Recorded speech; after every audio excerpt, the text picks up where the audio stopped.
Is this whiskey proof that Macallan is still capable of making great whiskey? Let's talk about it.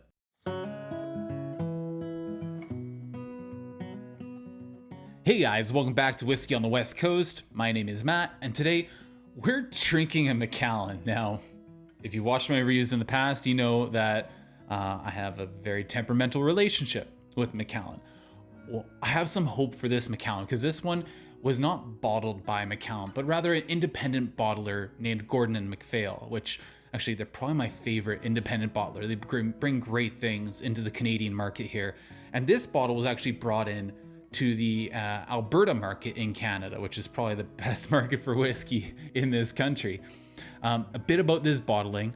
I am reviewing this from a sample, and it was a large enough sample that I was actually able to get a pretty good idea of what I would actually score this. So that's why I'll give a score on this one. But this bottle is a Gordon MacPhail Speymalt 2000 from the Macallan distillery. It was distilled in the year 2000, as I'm sure you probably guessed. It's 21 years old.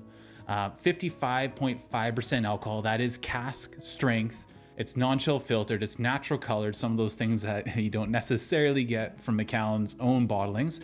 It was filled into a first fill Sherry Hogshead, and this was cask 1763. There was a different one that came to the BC market that was very similar. This is the Albertan release. It was 248 bottles, and it retailed for around $340 Canadian if you got it without a significant markup. One of the things I've come to learn through starting a YouTube channel, and specifically a whiskey tube channel, is that the whiskey community is like no other, and they really love to support creators of these videos like I've started to do now. It's weird to consider myself one of them, but the community is fantastic. It's so positive, and it's so kind, and it's such a sharing ecosystem. Everybody wants to share with each other. And so I came by this sample through the generosity of a viewer, of a subscriber, someone who's enjoying the videos, and reached out to me and said, hey, I want to send you some samples. And they sent some incredible samples, really way too generous. But that is no different than the generosity that I've been experiencing over the last year. Exactly 1 year to the day of me recording this video, I've referenced it in the past, there was a fire at the apartment building I lived in here in Abbotsford, and everyone in that complex lost their homes, the place they lived, and we were on the top floor, and the roof collapsed, and we were out of without knowing if we had anything left. For quite, 3-4 weeks. I can't remember how long, but the shirt I'm wearing in this video actually is a shirt that I ran out of the building wearing. And the hat that I'm wearing was the first hat that my partner bought me after the fire. And so this is rather intentional for me to be wearing these because the generosity that we experienced from family was huge. Friends came through. Like you hear of friends coming through, but you never know until it happens. Coworkers, total freaking strangers, just coming out of the woodwork to help someone who's lost. And I experienced this even from the whiskey community. There was a gentleman named Richard from Vancouver Island who sent me the only bottle of whiskey I had for the 3 or 4 weeks until we were able to finally get into the apartment, which had a brand new skylight. It was wonderful. When we got in there, it was all sun. And he sent me a bottle of Eagle Rare, which I cracked open. I didn't even have a Glencairn to pour it into. I poured it into a wine glass because it didn't have anything other than the clothes on our back than what was given to us. And I've experienced generosity in other ways from the whiskey community too. And some of that generosity is what I'm talking about right here. So Hexagonal Crank, thank you so much for the samples. Really kind and lovely gesture. And again, I'm just always impressed by this community. So thank you. Now, as I mentioned, Gordon MacPhail are probably my favorite independent bottler now, and they've been doing this for a long time. They're established in 1895, and they're a family-owned independent bottling company that also happens to own the Ben Romick distillery in Speyside. And if you've watched a number of my videos, you know how I feel about Ben Romick. I love Ben Romick. So they've been doing this over 125 years. And they've decided to call their bottlings of Macallan whiskey Speymalt. And I suppose this makes sense. I mean, Macallan does consider itself a Highland distillery. However, their estate is large enough that the River Spey, the famous salmon river, I'd love to go Atlantic salmon fishing there one day. That'd be fantastic. The River Spey runs through their property. So why wouldn't they be a Speyside distillery? They get the choice if they want to be part of that, sub-region of Speyside.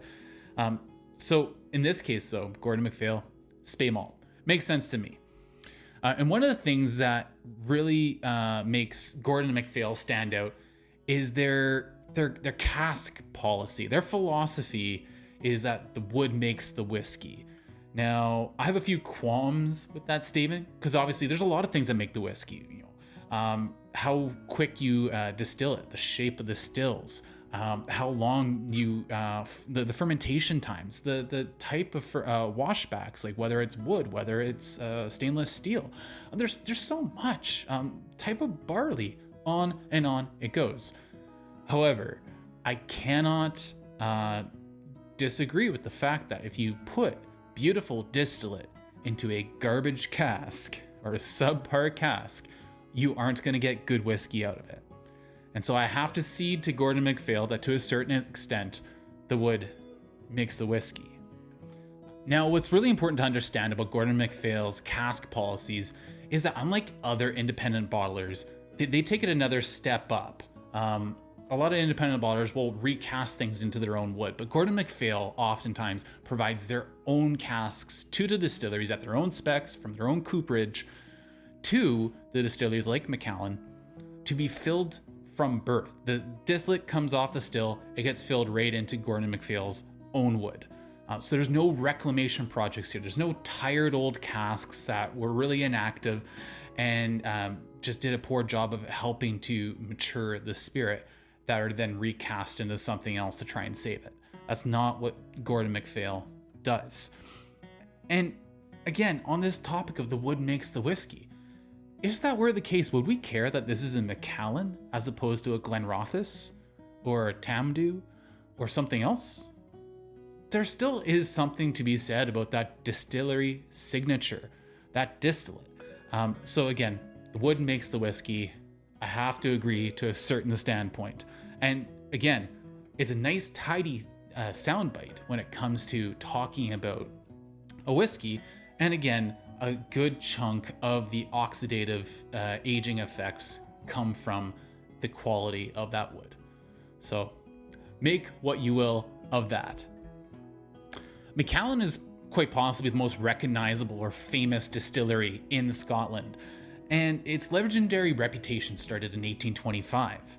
However, this reputation has become kind of tarnished in the last 10 to 15 years. Like cash grab branded lifestyle, the rich and famous, sort of made to be expensive bottlings that aren't actually made to taste good, that are priced to a point where regular whiskey folk can't afford them. On top of this, a reliance on non-age stated themed releases and just a whole bunch of malarkey has really left whiskey fans feeling, I think, a bit lukewarm to the brand. And so it would be really wonderful if this Speymalt from Gordon MacPhail, Speymalt 2000 Macallan, it'd be really wonderful if this was a great whiskey. So let's find out. How does this Macallan perform? All right, so on the nose. Okay, right off the bat, this is a different animal than our official bottlings from Macallan that we've been seeing lately. Stewed raisins, maple syrup, and ginger spice.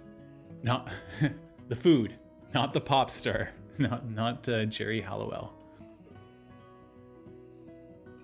Yeah, it's an antique smell, like an old bookshop. I think Compass Box had a release called Velicor that was supposed to, the word means, or is supposed to be like reminiscent of the smell of an old book or old bookstore. Some oak, some like Pepsi Cola, kind of like on the sweeter side as opposed to like Coca-Cola. Candied fruits. A cigar box and leather. This is a really nicely woven nose. It all interplays and exchanges very well. Very well knit.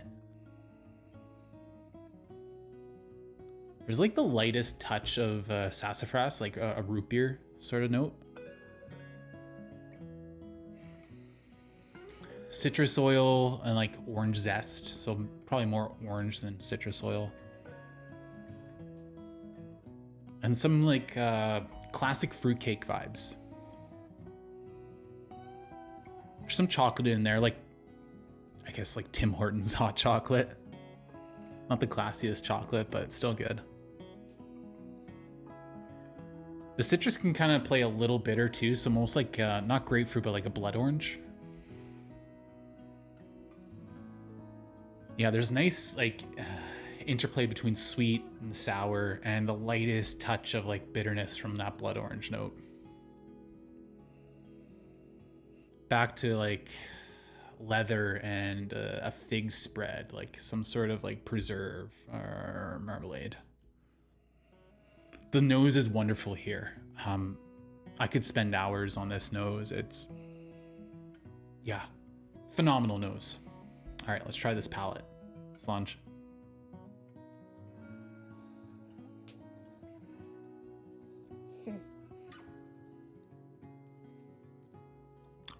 Sweets and leather straight away.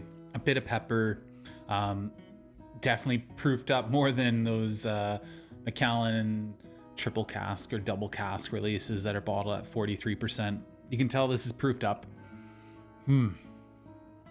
Varnish, kind of like a wood varnish, raisins, brown sugar, all kind of stewed together, like stewed dark fruits with that brown sugar, kind of like simmered on the stove.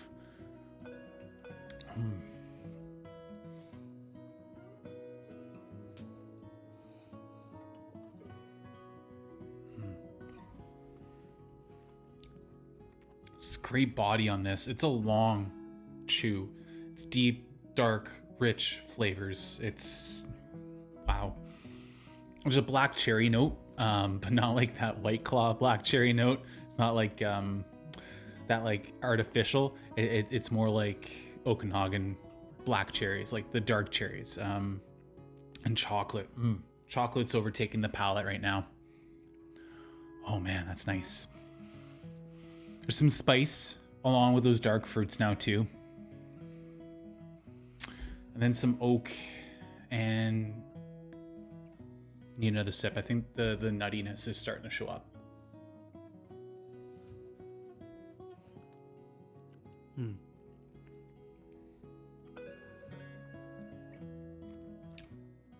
Yeah, some like almond hazelnut, maybe like a bit Nutella. From that chocolate plus the nuttiness. I could see Nutella.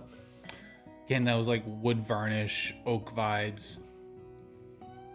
Touch of coffee or espresso, so with that chocolate, sort of like a mocha thing. And again, back to cigar vibes. I mentioned cigar box on the nose. I can definitely get like a cigar vibe off of this, along with leather. And then like molasses. This is sweet, this is rich, this is deep, this is dark, this is complex. On the finish, some creamy chocolate. Around Easter, I was having these like Lindt double milk chocolates. Really creamy chocolate. Leather, oak. Spice is starting to kick in on the longer finish here. Lingering spice. There's some fruit there too, but it's a little nondescript by this point. Wow, finish is great too.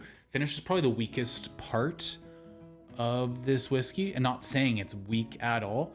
But if there's a portion of this whiskey that's a step below the other two, it would be the finish, because the nose is fantastic, the palate's tremendous. Yeah, it's jammy, it's rich, it's complex, it's brooding. It's an expressive whiskey. Mature Macallan, left to age, an excellent quality cask, bottled at cask strength, bottled naturally with no color, with no chill filtration, with no mucking about. This is actually a fantastic, top-notch, world-class quality Macallan. I haven't had as much Macallan as other people out there. I've had like the 2017 Classic Cut. I've tried a lot of the editions, not the first two, but the 3, 4, 5, 6. I've tried both of the Harmony releases, the Rich Cacao and the Intense Arabica. A bunch of other Macallans too, but like I'm not old enough or have deep enough pockets to have tried a lot of the great stuff from back in the day, like the 18s that were phenomenal.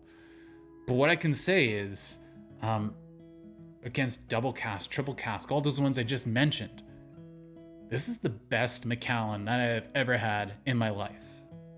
This makes me want to believe Macallan again. They are capable of great whiskey. They just have to find the true spirit again, I guess. Find their way back to what they can do best. And treat the liquid with some respect, which is what Gordon and MacPhail has done here. And hats off to them. It's a phenomenal whiskey. So what am I going to score this? Oh man, actually I just caught out of the corner of my eye the Barron area sign. We had 4 bears visit our house yesterday, so the Barron area sign is very apropos, very on point. Score for this Macallan, I'm gonna have to give it 92 points out of 100. It's the highest rated thing I've had on the channel. I hate that it's given to Macallan because of all that Macallan can represent these days, but this is unreal. And I can't deny that it's a great whiskey. Yeah. Best Macallan I've ever had. And yet, there's always another bottle to try. Which is the great thing about whiskey. We don't have to get hung up on something we can't get anymore, because unless you're going to auctions, you're not getting this. But watch out for Gordon MacPhail Speymalt bottlings in the future when they are released. Jump on them quick, I'd say, because I have every confidence in Gordon MacPhail. Thank you once again for joining me on Whiskey on the West Coast, guys.